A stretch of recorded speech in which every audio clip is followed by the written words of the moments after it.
par une définition de ce que c'est qu'une IA générative ouverte. Quels sont les critères finalement pour la définir? Peut-être, Alexandre, est-ce que vous voulez vous lancer? N'ayons pas peur de se lancer. Déjà, bonjour à toutes et à tous. Je suis ravi de participer avec vous à cette table ronde. Merci à Cap Digital pour l'invitation, à son président, mon copain Charles. Et je suis ravi de me retrouver avec vous tous, les entrepreneurs de la région Île-de-France.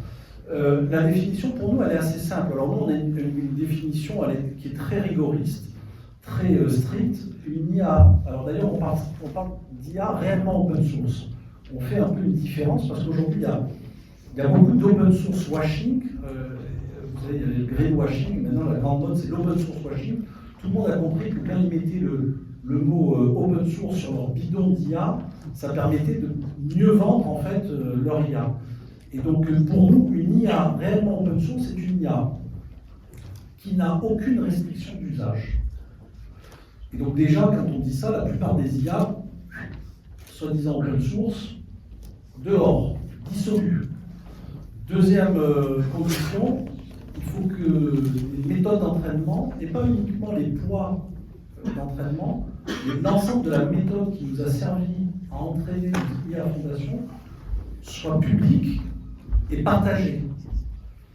Donc là, c'est pareil, il n'y a quasiment aucune des IA soi-disant open source qui répond en fait à ce critère-là. Et troisième condition, nous ce qu'on dit, pour qu'une IA soit réellement open source, il faut fournir des datasets qui ont permis l'entraînement de l'IA Fondation. Et donc là, c'est pareil, pas simplement d'indiquer quels sont les datasets, mais c'est les fournir, bien évidemment, sous une licence qui permette un réentraînement du modèle Fondation. Et donc là, c'est pareil, si on prend ce critère-là, la plupart des IA soi-disant open source, elles ne sont pas en fait open source. Donc nous, on a une position un peu radicale, mais c'est normal, Inagora, c'est un acteur pionnier du domaine du logiciel libre, et c'est la vocation en fait de notre entreprise, c'est d'apporter cette souveraineté numérique, cet acteur de la troisième voie numérique, et donc on y est attaché, mordicus, et donc on est un peu, le premier article qui était consacré à Inagora, on nous appelait les moines soldats du logiciel libre. Donc on n'a pas gardé, on a enlevé juste la toge et on a mis en fait des costumes, mais en réalité on a gardé en fait la même vocation, la même mentalité et le même engouement en fait pour le vrai logiciel libre. Et donc dans le domaine de l'IA, on pense qu'il y a une place pour des acteurs qui feraient réellement du logiciel libre. Et je voudrais rajouter que c'est important parce que nous, et on en débattra peut-être, mais on est convaincu que pour faire de l'IA souveraine, il faut avoir une IA réellement open source. Donc ça, je veux bien en fait en débattre avec vous, mais donc tous les autres modèles, on pense que ça ne permettra pas. J'ai été coupé. Ça marche. Et justement, vous dites vous-même rigoriste, est-ce que c'est pas trop rigoriste comme vision, puisque vous me disiez quand on a préparé cette table ronde qu'il n'existe pas aujourd'hui d'IA vraiment réellement open source sur le marché. C'était votre vision. Est-ce que oui. Est-ce que c'est possible ou est-ce que c'est une sorte de licorne après laquelle on court? Non, bon, décidément, non, c'est bon, ouais. Vous allez si vous m'entendez, ça marche. Donc effectivement, pour l'instant, il y a, vous l'avez vu d'ailleurs, hein, ça a été publié aujourd'hui, ou ça va être publié demain, l'Open Source Initiative qui va donner en fait les licences qu'ils considèrent eux comme étant en fait open source, mais ils ont déjà en fait une acceptation un petit peu plus large en fait que la nôtre. Nous, on a contribué à cette définition-là, on s'est beaucoup bagarré en interne pour faire valoir en fait cette vision effectivement qu'on peut appeler rigoriste. J'ai l'impression qu'en fait on perd le micro là. Il ne faut pas mettre la main sur le bas du micro. Il ne faut pas mettre la main sur le... Ah voilà. On a dit l'intérêt de l'open source, c'est de partager l'intelligence collective. L'intelligence collective, c'est exactement ça Cap Digital. Vous l'apprenez, vous voyez, je fais de la sono depuis en fait mon plus jeune âge et vous l'apprenez, merci. Bon, donc je suis ravi. Il faut juste que j'arrive à le tenir un peu différemment. Donc, effectivement, de notre point de vue, quasiment, il n'y a aucune IA qui correspond à ça, mais il y a des gens qui sont en train d'y travailler. Donc, je suis certain que QTI, je sais qu'on ne prononce pas QTI, mais enfin, vous direz comment ça se prononce exactement. Et puis nous, grâce notamment à cet appel à projet sur l'IA générative, enfin les communs numériques pour l'IA générative, l'appui en fait de la Direction générale des entreprises et de France 2030, on a été labellisé sur notre programme qui consiste à faire une IA fondation qu'on appelle Lucie, qui est issue de notre communauté qui s'appelle OpenLLM France, qui est une communauté géniale, qui regroupe plus de 850 aujourd'hui de chercheurs et ingénieurs qui partagent notre ambition de créer cette IA générative réellement open source. Et donc notre conviction, c'est que oui, c'est possible. Ça nécessite néanmoins de revoir les modèles de développement. Alors soit on a la chance d'avoir des grands mécènes qui donnent plein d'argent, merci Xavier Niel, merci Rodolphe Saadé, et c'est pas plus mal, hein. Le mec il a fait 13 milliards d'EBITDA grâce au Covid, et donc il redonne un petit peu une partie de son argent en fait, pour le bien commun. Et honnêtement, il ne faut pas cracher dans la soupe. Franchement, tant mieux. Xavier Niel, c'est pareil, tant mieux, en fait, il a toujours soutenu le numérique français, donc on peut s'en féliciter. Mais quand on n'a pas en fait de grands mécènes, eh ben, il faut faire différemment. Donc nous, on fait avec la puissance publique, donc on travaille avec le GENSI, on travaille avec l'IDRIS. Comme on fait réellement de l'open source, on a accès au supercalculateur français, le fameux Janzé, et donc ça nous permet d'avoir, et donc pour faire l'entraînement quand même de Lucie, pour vous donner une idée, c'est 1 million d'heures de Janzé dont on a besoin, et on va appuyer sur le bouton là, dans les jours qui viennent, et on aura le résultat de la fin de l'entraînement fin septembre, quelque chose comme ça, grâce en fait à l'extension en fait, du cluster Janzé. Et donc, fin septembre, il y aura au moins, via OpenLLM France et Inagora, et tout l'ensemble de nos partenaires, une première IA réellement open source qui correspond aux critères en fait, que je vous ai donnés. Donc, non seulement c'est possible dans le point de vue technologique, mais nous, on prétend que ça permet aussi de créer des business durables et plus intéressants que des modèles d'IA privatifs, d'IA propriétaires, et y compris quand elles sont que en partie open source, de notre point de vue, elles sont aussi propriétaires. On ne dit pas que c'est mal, mais on pense qu'il faut cultiver une diversité numérique. Comme il y a la biodiversité dans le domaine de la nature, c'est aussi important d'avoir en fait une diversité d'acteurs. Et moi, on a toujours pensé que le vrai sujet... En France, on passe notre vie à essayer de créer des champions du numérique français, à l'instar de la façon dont les États-Unis ont créé des champions numériques. Mais on se trompe. Il ne faut pas dupliquer le modèle américain à l'Europe. On n'a pas besoin de ça. On n'a pas besoin de Google européen. C'est un vieux rêve des politiques, parce que c'est plus simple, quand vous inaugurez, il y a des grands sièges sociaux, il y a beaucoup de moyens, il y a beaucoup de belles images à faire, etc. Et puis bien sûr, c'est le rêve des fonds d'investissement. Mais si vous regardez ces sujets-là d'un point de vue de la société et des citoyens, on n'a pas besoin de ces géants numériques en Europe. Moi, je préfère en fait un grand écosystème avec beaucoup de petites entreprises, plein de moyennes entreprises et quelques grandes entreprises, mais une diversité d'acteurs. C'est d'ailleurs à ça que servent aussi les pôles de compétitivité, en particulier le CAP, qui entretient beaucoup cet écosystème des petites et des moyennes entreprises, et vivent en fait la diversité dans le domaine du numérique, vivent la biodiversité dans le domaine du numérique et dans le domaine de l'IA. Beaucoup de réactions du côté de vos participants de la table ronde, il y a beaucoup de sujets. Alexandre, un mot peut-être sur cette notion de modèle économique. Est-ce que l'open source peut trouver sa place dans ces modèles économiques et ces exigences-là Oui, en fait, il ne faut pas opposer open source et propriétaire sur ces aspects en fait il n'y a pas en fait des modèles qui seraient propriétaires pour répondre en fait aux besoins de l'économie et des entreprises, et un modèle open source qui serait et l'open science qui serait là que pour finalement le monde de la recherche et le monde des applications. Ce que je veux dire de façon très claire, c'est que l'IA open source peut répondre à l'ensemble des défis et des besoins de l'ensemble des entreprises et des organisations. La question de faire ou pas des modèles open source, c'est plus... d'abord, ça va dépendre de chacun des acteurs. C'est-à-dire que, et là, on est d'accord, on n'est pas, nous, sur une économie administrée, pas encore. On verra bien dans un mois. Bon, même si ça part plutôt de l'autre côté que de ce côté-là. Enfin, bon, pour vous, c'est plutôt que la gauche. C'est ici la gauche. Bon, et donc, pour l'instant, la France, c'est pas en fait une économie est administré. Donc effectivement, chacun est libre de choisir ses modèles, et dans l'absolu, il n'y a pas de difficulté qu'il y ait des acteurs qui choisissent des modèles 100% propriétaires, des modèles intermédiaires, et puis quelques-uns, soit parce qu'ils sont des fondations, soit parce qu'ils sont des entreprises à mission, des entreprises à conviction, des modèles réellement open source. Donc chacun est libre de choisir dans le fond son modèle et d'exécuter son développement comme dans le fond il l'entend. Néanmoins, là où ça nous concerne tous, et ça concerne en fait la société, c'est le modèle en fait d'IA et le modèle d'écosystème qu'on souhaite en fait développer.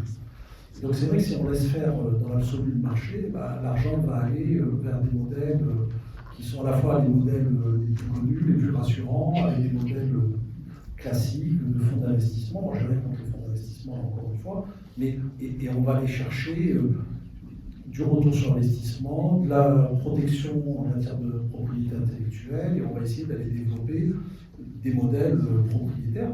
Et dans le fond, ce que vous disiez, c'est très juste. OpenAI, à l'origine, le vrai projet à l'origine d'OpenAI, c'était et c'est pour ça qu'ils avaient choisi ce nom-là, OpenAI, c'était d'avoir un projet open source, de défendre l'open science, etc. Et vous savez très bien que Sam Altman, le fondateur et dirigeant, quand il a senti l'odeur de l'argent, il a vrillé et il a changé en fait de modèle, ce qui a mis en pétard notamment un des fondateurs et des financeurs, le Rodolphe Saadé américain, qui est en fait Elon Musk, qui est sorti du coup du financement, et vous savez même qu'il veut faire un procès contre OpenAI, etc., parce qu'il n'est pas du tout d'accord avec la façon dont OpenAI a voté le modèle. Mais donc Sam Altman, avec l'appui de Microsoft, a changé le destin en fait d'OpenAI pour en faire la plus grande boîte mondiale propriétaire dans le domaine donc, de l'IA privative. Et donc dans le fond, si on laisse faire en fait un peu les choses, c'est plutôt vers ces modèles-là en fait qu'on va. Et si vous regardez aujourd'hui le champion, celui qu'on imagine être le champion français en fait de l'IA, c'est bien sûr Mistral, vous l'avez dit. Ils ont levé encore hier 600 millions d'euros. Et bravo à eux, il faut se réjouir dans le fond. Moi je préfère toujours que ce soit des champions français qui lèvent de l'argent et qui grandissent et qui se développent. Mais la question, la question se pose réellement de savoir si, à travers ces modèles classiques, ces modèles traditionnels, est-ce que Mistral sera en mesure de porter ce combat d'une souveraineté numérique française, d'une souveraineté numérique européenne dans le domaine de l'intelligence artificielle? Moi, ma réponse, elle est très claire, c'est non. Je pense que Mistral n'est pas et ne sera jamais champion de la souveraineté numérique française et européenne. Pourquoi? Je pourrais en faire la démonstration, mais on va être tous pris par le temps. Mais parce que by design, juste pour résumer ma pensée, c'est qu'il y a une dissymétrie de marché telle, notamment d'un point de vue du financement, qu'il y aura toujours un acteur plus riche, qui aura plus de moyens, qui à la fin des fins pourra de toute façon mettre la main sur Mistral. Et on l'a vu, ça fait 25 ans que je suis entrepreneur dans le numérique, ça fait 25 ans que j'entends des politiques, des investisseurs et des entrepreneurs qui ont un intérêt économique dans cette affaire-là vous expliquer que si un jour on va y arriver, on va faire aussi bien que les Américains, et qu'à chaque fois le même schéma se reproduit, c'est que dès qu'on en a un qui sort un peu du lot, il finit par être racheté par un Américain. Parce que les niveaux de valorisation sont plus élevés aux États-Unis, parce que du coup, quand une boîte américaine rachète une boîte française, c'est une opération qu'on appelle relutive. C'est pas compliqué, quand vous faites 100 chiffres d'affaires aux États-Unis, admettons que ça soit valorisé 10, et donc votre valeur d'entreprise c'est 1000. Si en Europe, le même 100 de chiffre d'affaires, encore faudrait-il que les Européens fassent autant de chiffre d'affaires que les Américains, comme ils ont des niveaux de valorisation moins élevés, admettons 50, ben ça vaut 2 fois moins, ça vaut 500. Celui qui fait 1000, il vaut 2 fois plus que celui qui fait 500. Et dans la magie du modèle tel qu'elle existe aujourd'hui au niveau mondial, le modèle capitaliste tel qu'on le connaît, enfin l'univers capitaliste du numérique, c'est que si la boîte qui vaut 1000 rachète la boîte qui vaut 500, une fois qu'il intègre le 500 de l'autre côté des États-Unis, outre-Atlantique, le 500 devient 1000. Et donc c'est ça qu'on appelle une opération relative. Donc ces modèles-là sont à l'œuvre en permanence. Regardez, il y avait un acteur français qui vient de se faire acheter 650 millions d'euros. Ben ça, c'est bien pour l'entrepreneur, c'est bien pour les fonds d'investissement. Mais à la fin, l'acteur français, qui était un des leaders de la Digital Workplace, il n'est plus bon. Il a intégré Microsoft en 1965. Donc, c'était quand même pas la disruption du du millénaire, mais bon, toujours est-il qu'il est sorti en fait du marché, et il est plus français. Et donc ça, il faut l'éviter. Et pourquoi il faut l'éviter? Même si, encore une fois, je préfère, soyons très clairs, je ne suis pas contre Mistral, je félicite mes collègues en fait, de Mistral qui font ces levées de fonds, le parcours en fait, de Mistral, et ils vont avoir une réussite économique, c'est absolument certain. Et tant mieux pour eux, et tant mieux pour la France, mais encore une fois, dans 10 ans, dans 15 ans, dans 20 ans, je ne suis pas sûr qu'ils seront encore là. Ce qui est sûr, c'est que nous, on était là il y a 25 ans, et ce que je peux vous dire, c'est que je serai encore là dans 25 ans. Il y aura encore Cap Digital, et Inagora sera aussi là dans 25 ans. Et pourquoi c'est important? Parce que derrière les modèles d'IA, on porte des modèles culturels et civilisationnels. On ne l'a pas encore exprimé ce soir, mais je pense que vraiment le point essentiel de notre débat, il est là. Les modèles LLM, c'est avant tout en fait des modèles de langue, et dans la langue, dans une langue, on transporte en fait notre culture. Et je vais essayer de vous donner quelques exemples, mais très opérationnels et très concrets. Alors certains ont été corrigés, certains datent un petit peu. Mais par exemple, si vous demandez à Lama la recette du bœuf bourguignon ou du cassoulet toulousain, il va vous la donner. Mais ce n'est pas le bœuf bourguignon tel que nous on le connaît en France, ou tel qu'ils le connaissent, ou tel qu'ils connaissent le cassoulet à Toulouse. Pourquoi? Parce que la recette que va vous donner Lama, c'est celle qui est à l'origine d'une influenceuse américaine. Et la façon dont elle fait son bœuf bourguignon, ça n'a rien à voir avec la façon dont votre grand-mère en fait le bœuf bourguignon. De façon plus opérationnelle et concrète, là aussi ça a été corrigé depuis, mais il y avait une autre idée, le modèle était connu, c'était Falcon. Quand vous demandiez à Falcon quelle était la capitale de Taïwan, sa réponse naturellement c'était Pékin. Parce que dans le modèle culturel en fait émirati, ben, naturellement Taïwan c'est qu'une province en fait de la Chine. Et des exemples comme ça, je peux vous en donner des dizaines. Les îles Paracel au Vietnam, dans la plupart des IA, eh ben, elles sont bien sûr chinoises. Elles ne sont pas en fait vietnamiennes. Le Sahara occidental, pour les Marocains, dans la plupart des IA, eh ben, il est algérien. Et ça, bien sûr, d'un point de vue de la France ou d'un point de vue américain, c'est pas gênant. Mais d'un point de vue du Marocain, c'est un drame. Et donc, ce dont on a besoin, c'est d'avoir en fait des modèles fondations qui portent notre culture, qui portent en fait nos civilisations, au risque tout simplement de disparaître. Parce que les gamins, ne pensez pas que les gamins ils vont continuer à aller sur Google. C'est terminé. Nos enfants, ils sont déjà en fait, ils consomment en fait leurs services numériques à travers en fait des IA. Et ça sera de plus en plus le cas. Et donc, le savoir, la connaissance de toutes les nouvelles générations, elle va passer à travers ce que l'IA donne comme réponse. Et la particularité d'une IA, c'est qu'elle n'est pas multi-réponse. Quand vous alliez sur Google, vous posiez en fait une recherche, vous aviez la... Alors ok, on se limitait souvent à la première page, mais si vous vouliez scroller, il y avait les résultats de la deuxième, de la troisième page. Vous aviez une diversité de réponses. Le principe en fait d'une IA, c'est qu'elle vous guide à travers en fait, des chats. Monolithique. Ouais, exactement. Et donc vous pouvez bien vous imaginer le drame en fait que tout ça peut représenter. Et c'est valable pour le français. Le français, c'est quand même 0,2% de l'AMA. 0,18 pour les Allemands, ils sont encore moins bien traités que nous. Mais c'est dramatique, ça veut dire que 90% de la façon, des datas qui ont été utilisées pour entraîner l'AMA sont des datas de langue anglaise. Il y a une sous-représentation de l'ensemble en fait, de nos langues dans ces modèles, et c'est pour ça que c'est dramatique. Et donc ces modèles, ils ne portent pas nos valeurs, ils ne portent pas en fait notre culture. Et donc, culture française, mais aussi européenne. Je vais peut-être juste donner la parole à Guillaume pour qu'il puisse réagir, parce qu'il y a beaucoup de sujets dans je voudrais juste terminer sur cet exemple pour vous faire toucher du doigt l'importance de ce sujet-là. Et donc, ce qui est valable pour nous et pour les pays européens, mais c'est encore plus valable pour les cultures régionales, et elles existent, y compris en France, la culture bretonne, la culture corse, etc., et les cultures indigènes. Et donc, une partie de ces cultures indigènes, elles ont d'ailleurs très peu d'écrits. Et donc, c'est là où on peut s'imaginer, est-ce que l'IA va tuer demain les cultures locales, les cultures indigènes, ou au contraire, est-ce que ça peut être une chance? Et donc là, pour le coup, les modèles d'open science, les modèles d'open source, sont certainement la clé qui va permettre de faire exister ces modèles culturels ultra étroits, très peu nombreux, et permettre en fait leur préservation. Et donc, moi, je pense que c'est un combat qui concerne en fait la planète. Donc, c'est un combat qui concerne l'UNESCO. Donc, nous, on allait voir l'UNESCO pour leur dire et réveillez-vous, parce qu'en fait, c'est vraiment votre mission en fait première. Et pour le coup, on a eu une super oreille attentive en fait sur ces sujets-là. Et c'est pour ça aussi qu'il faut faire de l'IA open source, au-delà du fait que l'IA open source, on peut en faire un vrai business, qui était votre question et à laquelle je n'ai pas répondu. Merci beaucoup à tous les quatre. Vous voyez le sujet